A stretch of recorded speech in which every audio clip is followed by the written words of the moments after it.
Today we're at Country Cycle with Pete. We're gonna be working on a fat bike. I have no idea about fat bikes. I've never ridden a fat bike. I have ridden a bike, so that's a plus, I think. So Pete, tell them about who you are, what you do, and what we're gonna be working on today. Yeah, well, Pelle, today we're gonna work on changing a flat on this fat bike. Changing flats is not an easy thing, it seems, for most people. Changing a fat bike flat is even more of a challenge, so should be interesting. What's the difference between like a regular bike and a fat bike? These things are designed for flotation. So anything, snow, sand, marshy areas, just got a bigger footprint, which is just helps you stay afloat. Everybody asks, aren't they hard to pedal? They are not hard to pedal because they're geared super low. You just don't go fast on these things. They're not made for speed like other bikes are. They kind of remind me of like the pipeliner version of a bike. Will guys buy these bikes to basically ride them year round, or will they buy them specifically for like now when it's winter? Some guys, this is their only bike because you can ride it any time of the year. Okay. But for somebody like me and the guys in the shop here, it's just one of the few bikes that we have. Most of us here only ride our bikes in winter specifically. Okay. And we have our mountain bikes, our gravel bikes, our road bikes for the summer. But can you swap this tire for like a regular tire on a fat bike? No, the spacing, the axle spacing is totally different. These things are just, everything is just like wide and burly. Wide, sorry? Okay, so it would be pretty goofy to have a... It would be goofy, it looked ridiculous. Yeah, and it wouldn't work. Okay, so we got a flat here. One of the tricks that most people don't realize when changing a flat, and this is kind of a universal trick, is you want to put your chain on the smallest cog possible. It makes taking this whole contraption apart much easier. Pelle, I'm gonna let you take this 6mm wrench, and what you gotta do is take the bolt out on that side, loosen off the axle. I remember working on combines when I was growing up, like with family, and having like family member on the other side just yelling at me while I was not going fast enough. So it's totally loose. Okay. And now I'm gonna stabilize, you just pull it out. Just pull it out? Yeah. Okay. There we go. Oh, okay. Okay, there we go. And so then we just kind of bring the derailleur, engage the spring there. There we go. We got the fat bike tire out.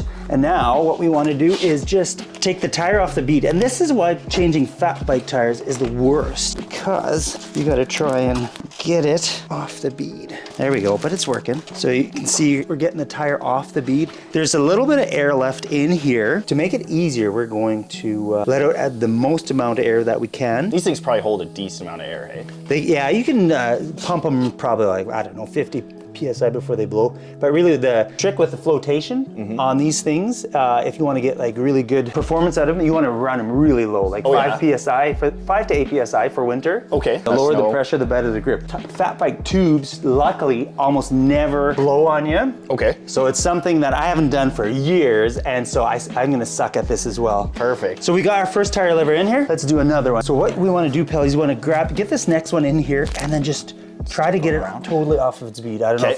Do you have a special name for these? I've realized in some of these videos that from like the knives to the gymnastic stuff, everyone's got like special names. Okay. Yeah, this is simply a tire lever. Or just a tire lever? Yeah, exactly. And I'm getting in behind here. In behind there, and then it's tight. Oh.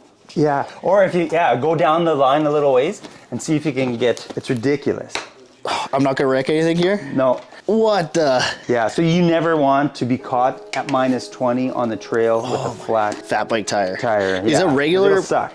A regular bike tire, is it significantly easier than this? Yeah, like 100 times easier. How do you get under there, man? Let's see if I can. Oh man. That's wild. I don't even know how you got that first one in there. Can you just take this to like a car mechanic? Yeah, they have way better tools than. Oh my gosh, yeah.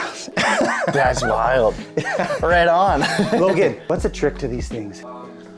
Just do it. We'll bring the big guns out. Yeah, back up. Guest appearance. Special guest appearance here. Oh, look at this guy. He's pushing. Oh my gosh. So, okay. So what did you do there? I've done it 6,000 times. Well, 6,001. Now what you want to do is you want to actually take the tube out. So there's two kinds of valves, two kinds of bike valves in this world. There's Presta, that's this thing, and a Schrader, which Schrader is more like your car valve. That's what you typically see, right? The Schrader, yeah. So you want to take this little nut off of here, thread it off of there. So now you just pop that tube out of there. Just pop that out? Yeah. Pull this thing out? Yeah. Do I want to empty the air or keep it? You can, right now it should be okay to just pull it out. How's it going, Pelle?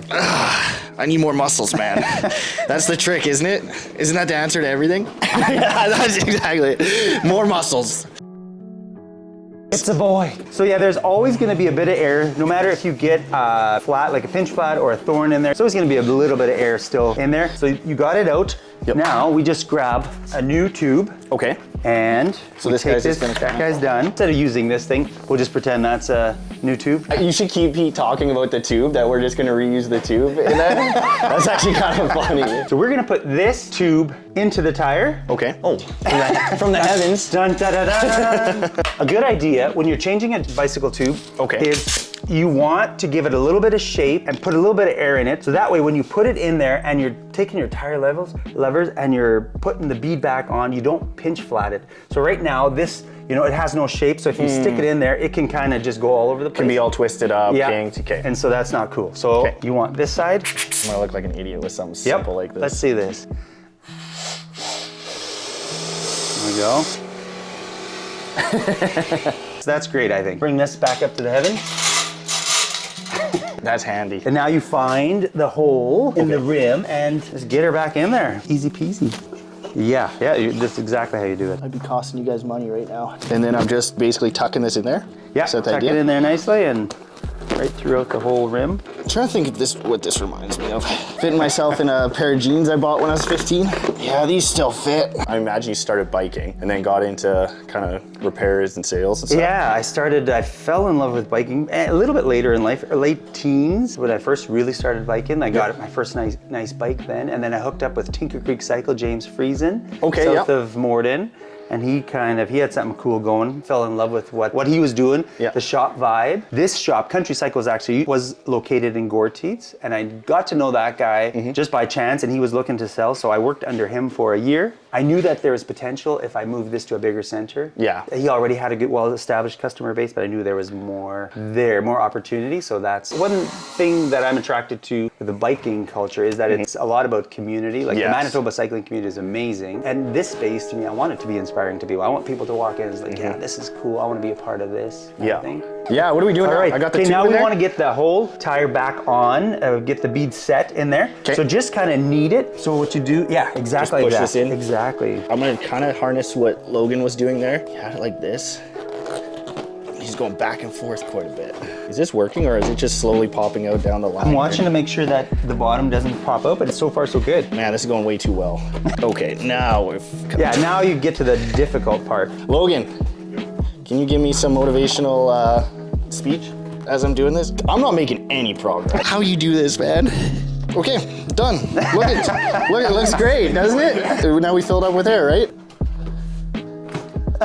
Good, so we're gonna cut that part out. So thanks for the motivational speech, Logan. Awesome. Okay, next step, we got open that valve. Okay. And let's fill this thing up. A little tip for anybody changing flats or working with rear wheels, never touch the disc with your fingers because your fingers have oil on them and it's gonna get on the disc and then get into the brake pad and then your brake pads are gonna squeal and it's gonna be super annoying.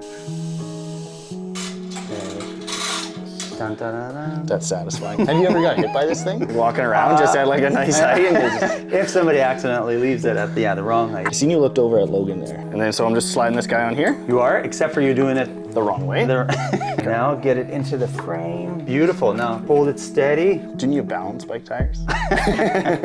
Just finish tightening this guy up. Yeah. I think it's good. Yeah, okay, so let's just make sure that shifting is still good, that the brake rotor isn't rubbing. Make sure the wheel is sitting in the drops properly. It's spinning properly. Look at that. Awesome, looks good. All right, Pelle. We did it. Nice. That's perfect. Okay, you guys, thanks for watching. Appreciate Pete, Logan, all the guys here at Country Cycle helping me figure this thing out and making me look better than I actually am and a little bit weaker than I hope I actually am. Appreciate you guys. Appreciate you helping me out. Where can they find you guys? So we're at on Instagram or countrycycle.ca. You can find all of our stock, the stock of our bikes and parts on countrycycle.ca. You can order from there or just come to the shop. Awesome. Thanks for watching, guys, and I hope you enjoy this one. If you do, make sure you like it, make sure you comment if you want to see more stuff or you have some questions, and subscribe. See you in the next one, guys.